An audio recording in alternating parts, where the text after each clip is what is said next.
I'm Jim Daniels from the Windsor Lions. I'm the first vice president. I'd like to introduce our police chief, Don Melanson, who will be talking about issues within our town, how the police are handling it. After his talk, he'll be taking questions and answers. Thank you.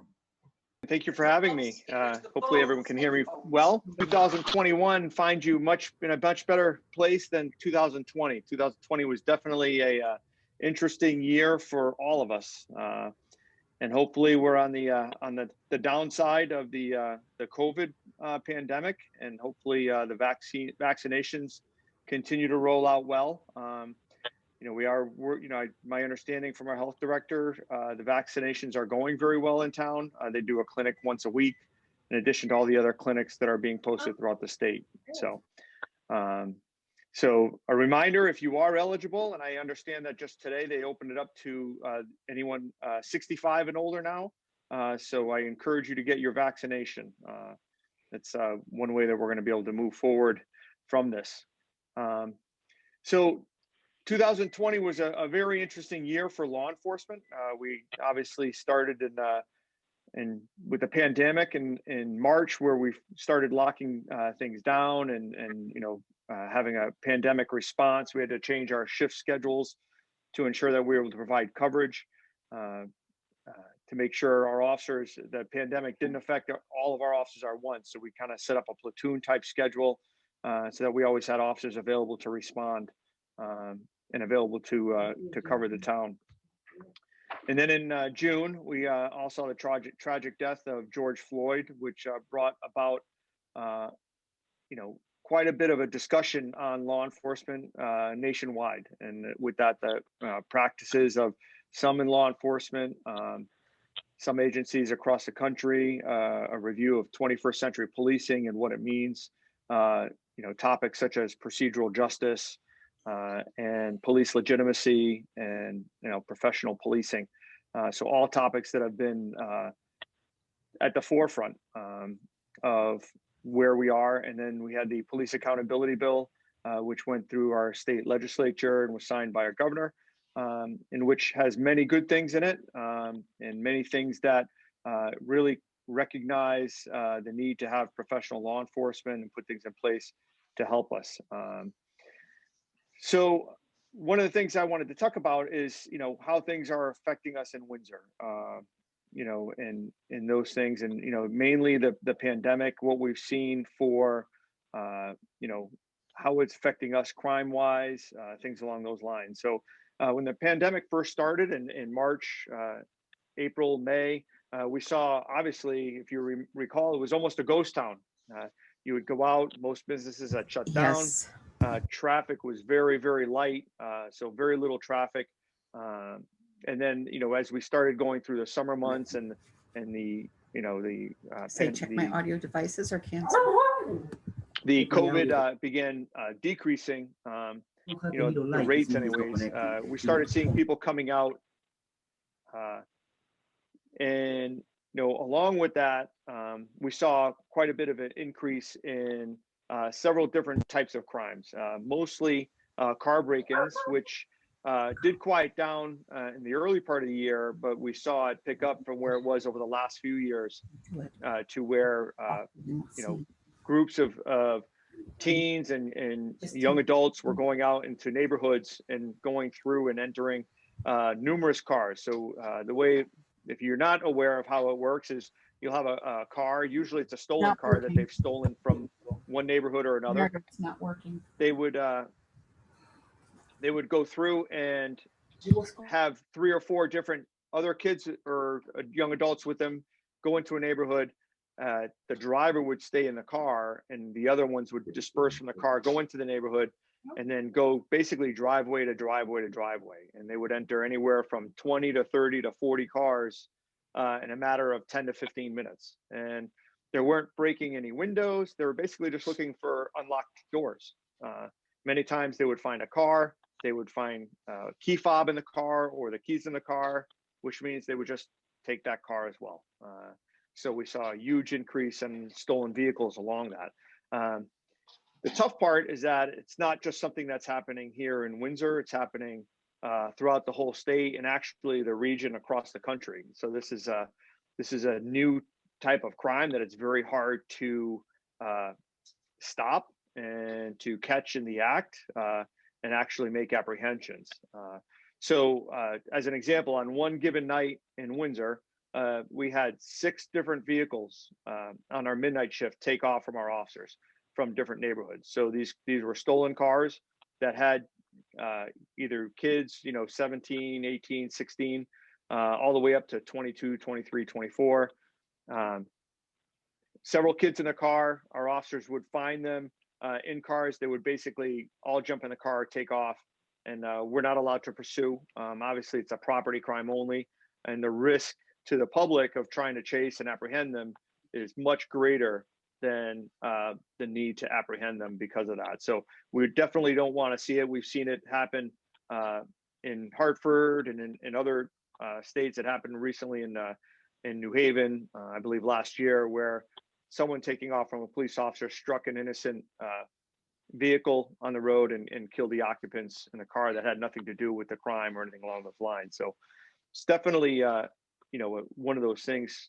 How do you interrupt it? So by doing that, we've been getting our officers into those neighborhoods, and even though those vehicles are taking off on our officers, we feel we are making an impact because they realize we're out there, and at least we stopped and interrupted what they were doing on that given night. So it's something that we have keep going. So as an example, in 2020, we had over 220 cars entered, and we had 96 vehicles stolen from Windsor. So that's during many of the months, the early part of the year, March, April, May, when the pandemic was in effect, our crime rates were really, really low. So we saw definitely an uptick over those months. So how do we stop it? So the first thing is to make sure we lock our doors, right? There's many different campaigns out there. You'll see, we've sent out flyers. We've had information put up on our webpage via social media. 9 p.m. routine is a common thing that's happening across the country, where it's just to remember to lock your car doors and make sure we provide, a hard target for them. So these crimes are really crimes of opportunity. It happens throughout the entire town. We've seen them going to apartment complexes, into neighborhoods in the south end of town, the north end of the town, east and west. So it's happening throughout the whole town. Definitely something that it's very hard to stop and interrupt. And these groups are traveling from all over the state and out of state. We've seen groups from outside of Springfield. We've seen groups from Waterbury. We've seen groups as far as Bridgeport coming into Windsor, and basically entering these vehicles and then stealing vehicles as well. So the biggest thing, how do we get it out and how do we stop it, is just get the word out to make sure everyone locks their doors. That's the biggest thing. Lock your car doors. That simple, effort on your part will help prevent you from, hopefully coming out and not finding your car, going rubbish through, or have your car stolen if your keys were in there. One of the new technologies that we're seeing, and some of the car manufacturers are a little bit better about it, but sometimes if the car is parked close enough, depending on where you leave your fob inside your house, if it's close enough, your fob, they can actually start your car even though your fob is in your house, just because of the proximity of where your fob is to your car. So definitely something to keep in mind on where you're keeping your fobs, where you keep your car keys, etc. What we're seeing in law enforcement, we're definitely seeing, very difficult to try to recruit new officers. And this is something that's happening throughout the state and throughout the country, with law enforcement being under the scrutiny that we're at.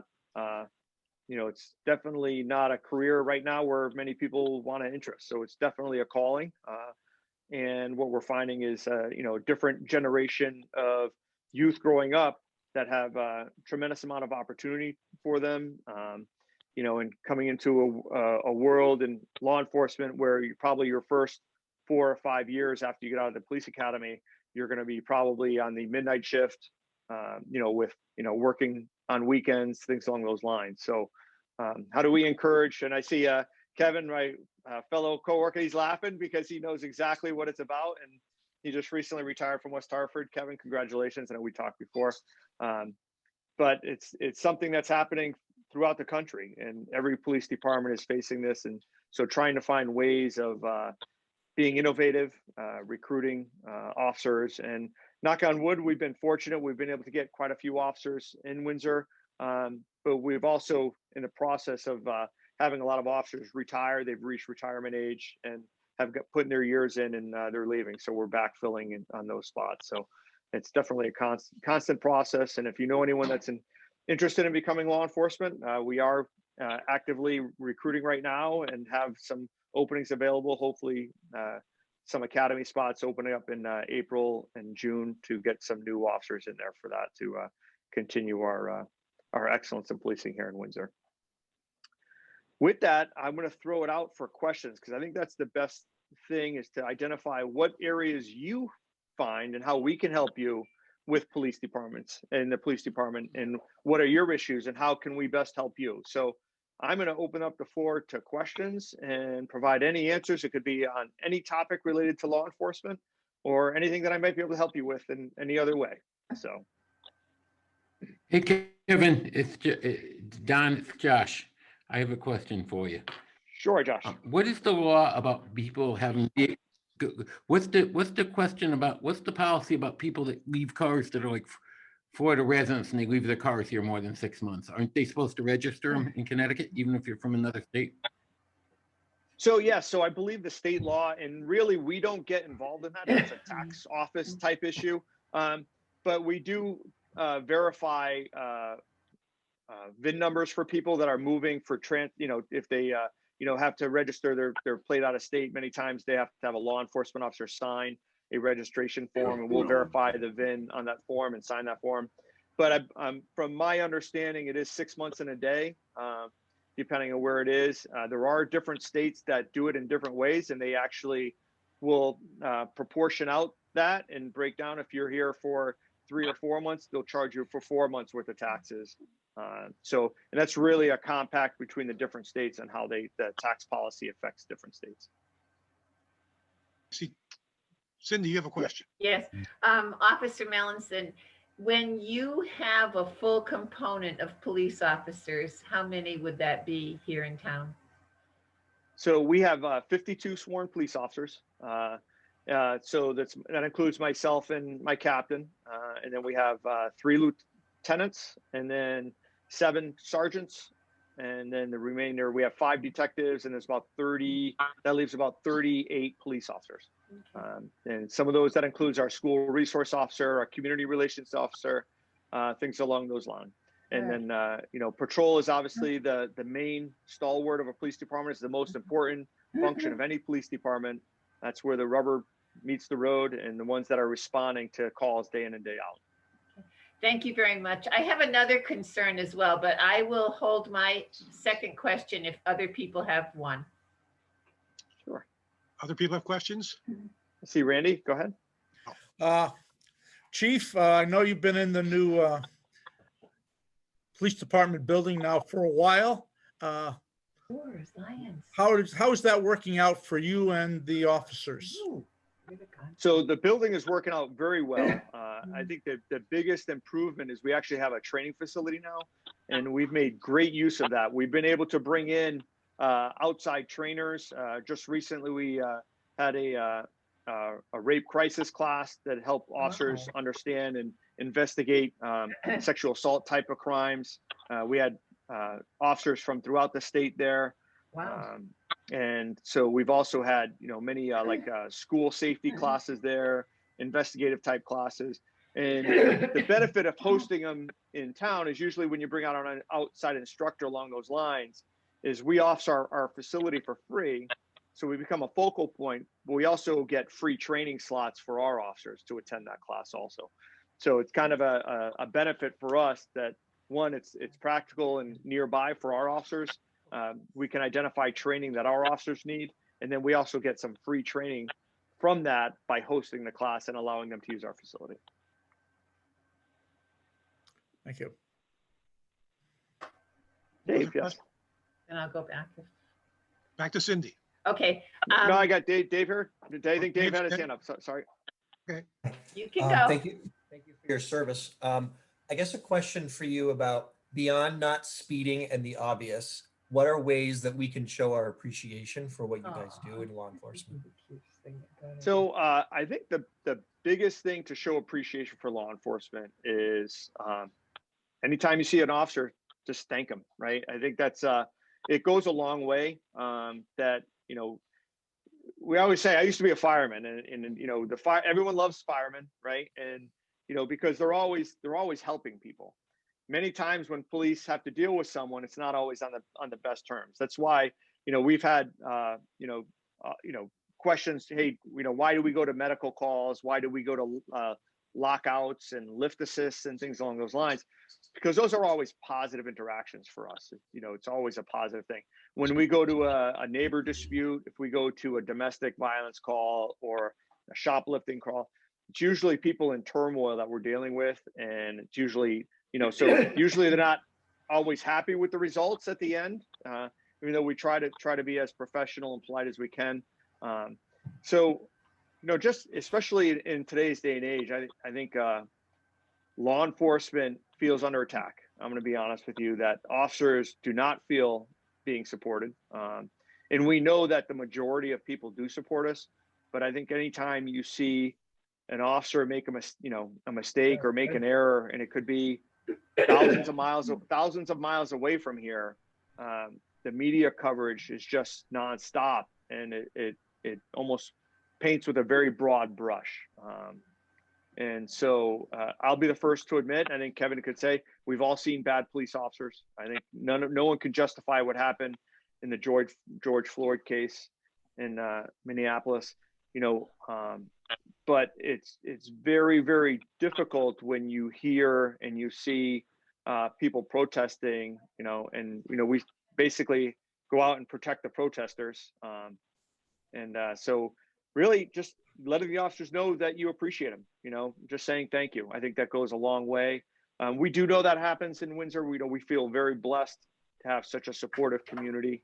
But that media attention, that national attention, is very difficult for officers to go out and carry out their duties. They're afraid that they make a mistake, and now they may go to jail for the rest of their lives based on a split-second decision they have to make. So, and again, it's just reinforcing that you're there behind them, and carrying forward, making sure that everything is done the right way, and go for transparency, and accountability is very important, and just moving forward along those lines. Thank you. Back to Cindy. Okay, thank you. I listened with interest when you were talking about the training opportunities at your new facility. And one of the things that I have high concern about is our youth. And I'm the Youth Opportunities Lion for the state of Connecticut. And we're seeing a lot of suicide. We're seeing a lot of kids young kids buying drugs from Snapchat, which is something, I had no knowledge of that. And I guess, are you involved in any of that at all? Any kind of prevention or training along those lines? So we do. We have our school resource officer interacts with our high school kids. Obviously, this past year has been very difficult because the kids are only in school. And even at that, I heard one day there's only 37 kids at the high school. So, they're not having that interaction, and, the parents are working, and the burden it's placing on many parents to try to juggle the online education part of it. So my concern has always been, what's going to be the psychological effect on our youth from the lockdown, the pandemic, things along those lines. But we are very active with our youth. We have, we have two officers that are as youth engagement officers. They work in the elementary and middle schools. And during the summer, they work with our Parks and Rec department, and they go to all the camps. And they work, and they provide, opportunities to have roundtables with the kids, to be role models. They deal with the kids in the schools and their parents as a mentor to help, just kind of create those relationships and have that sounding board for the parents to help them understand the dangers of, children these days. Yeah.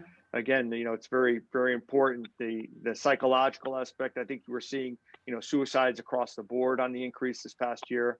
And it's just very difficult. And I think everyone's, on edge, nerves are rattled. And so, we just have to find a way to get through this, and hopefully, with the spring and the vaccinations and everything along, we can return to some kind of new normal where things are much better, and understand that, we're all in this together. So Yeah. Okay, thank you. you're welcome. Ooh, Kevin.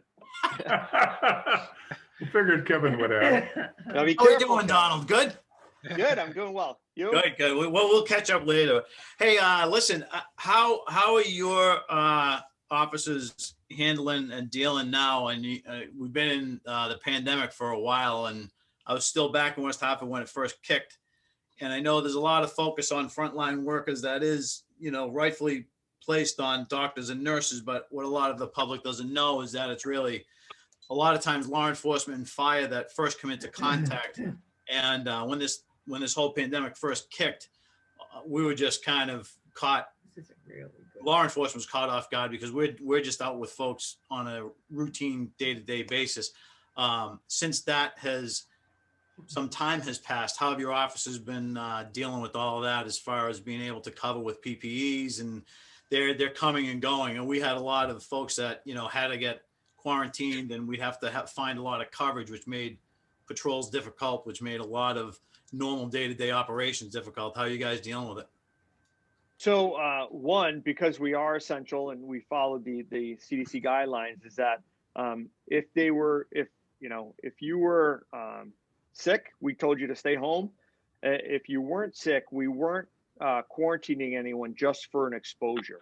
So because otherwise, any medical call we went on, you're being exposed. So so we're very kind of luckily, I don't think we've had any officers that have been that have come down with COVID that were work related. We did have, I believe, 2 tests positive, but it was via contact outside. One whose wife was a healthcare worker, she contracted it first, and so he got it from him, and he was off. So and so once they tested positive or they came down with symptoms, then we quarantined them. So we've been very fortunate that officers haven't come down that. Right away, we were able to provide PPE for all our officers. We, went to a platoon type system, which is more a fire department system. So we didn't cross contaminate. We had 4 different shifts of officers. And so really those groups of officers didn't cross over. So it cost a little bit of money, especially up front, to do that, because it required officers to work overtime to cover those hours to provide that. But they were very, the union and I worked together very well to come up with a plan. We had to make some exceptions to our contract in return in regards to hours worked, things along those lines. And so it got us through those first couple months to determine how is this going to play out? Where is it going to go? We limited roll calls. We had decontamination. So officers had, wipes and things along those lines, where every car was cleaned at the beginning and end of each shift. We're taking officers' temperatures at the beginning of each shift. So we really kind of initially started out really well. We do have a great supply of equipment now. And as a matter of fact, it wasn't until I believe just in the beginning of this month in February, we resumed roll calls for our officers. So now we're actually getting back, instead of doing virtual roll calls and the sergeant kind of meeting the officers out at the cruisers where they can go out their separate ways. We're actually getting together where they can actually share information at the beginning of the shift. I can say that starting in early December, all our officers became eligible to receive the COVID vaccine. So many have already received both doses. It is voluntary, however. We're not going to mandate anyone to take it because it is a medical issue. It's a personal health issue. Some are waiting to see, what the consequences are. But I would say about half our department has received one or both vaccines already. So so I think we're in a very good state to moving forward with our officers, and luckily we've survived pretty well with COVID. Any other questions? Yes, Jim. I got I got a couple, Chief Melanson, at some point after COVID kind of clears up, could the Leos and Lions get a tour of the facility there? Yes, absolutely. So even it was during COVID in August, the end of August, beginning of September, when we opened, and we're giving tours of groups of like 5 or 6 at a time, wearing masks. Again, that was when the numbers were really low. Hopefully this spring, our goal is to do another one. We're actually planning to do a small police citizens academy. So it would be like a Wednesday evening and a Saturday. So like a 7-hour small police academy, a group of no more than 15. So we're kind of debating on the timing of that. Hopefully, if the vaccine continues to roll out, maybe in March or April sometime, where part of that would be a tour, but also some of our training facilities. We actually have a firearm simulator, which is almost like a shoot, don't shoot video simulation for our officers. It helps with use of force decision making. So we would have people go through that. A little more in-depth explanation on when officers can use force, why we use force, a little bit about de-escalation training. So I think that's one of the biggest things is the lack of understanding of the situation polices are put in, and the rapid decisions they have to make, and what are the rules and laws that oversee police use of force. And so once people begin to understand that, I think that goes a long way in helping to understand, what you're seeing on TV, on these videos, on body camera videos, et cetera, along those lines. Sounds good. The Leos are the high school version of the Lions, so I think recruiting might be a good piece of that. So we'll help you along that. One last thing, what can the Lions do to help the police station or the police in town? So again, I think just any type of social media to lock your doors, make sure you hide your valuables in your cars, don't leave your pocketbooks in your cars. Many of the crimes that we're seeing are crimes of opportunity.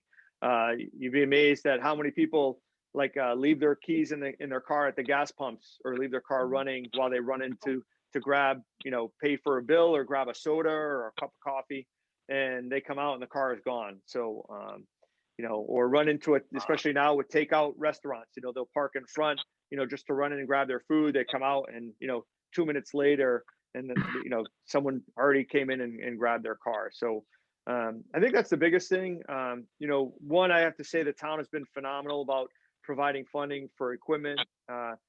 We have some of the best equipment available for our officers. So we're continuing to make sure our officers are properly equipped, get the training they need to make sure that they're safe in doing their jobs. Thank you very Don, much. I have one more question for you. Do you think eventually, when this the pandemic is over, I heard from somebody that there's an Explorer training room. Can they use that for like the PAL kids to use the computers and stuff for education? So we don't have a computer setup. We have the training room that we have is a multi-purpose training room, and that's the room that our cadets use. We do have an office for our cadet advisors to use. It's a smaller room though. It's more of where they store some equipment and have a desk and stuff, so they can maintain their record keeping, things along those lines. You guys do a great job with the Explorers. They do a great job. Yes, they do. It's a great program. They have a tremendous, tremendous opportunities for our youth. There's a very comprehensive program, social events, training events, things along those lines. So it's very, very one of the best in the state, if not the best. So where I work for the state police clean, they were telling me that some places when they a barracks that does all the intake and reports and stuff and evidence and stuff. He said these kids are just getting away with murder. Somebody said, I heard they want to put more teeth in the crime and send them for a program. If you don't screw up again, you can get to be able to they'll wipe your record clean. They need to do something with these kids because they're joyriding, and we find the cars joyride up at our barracks.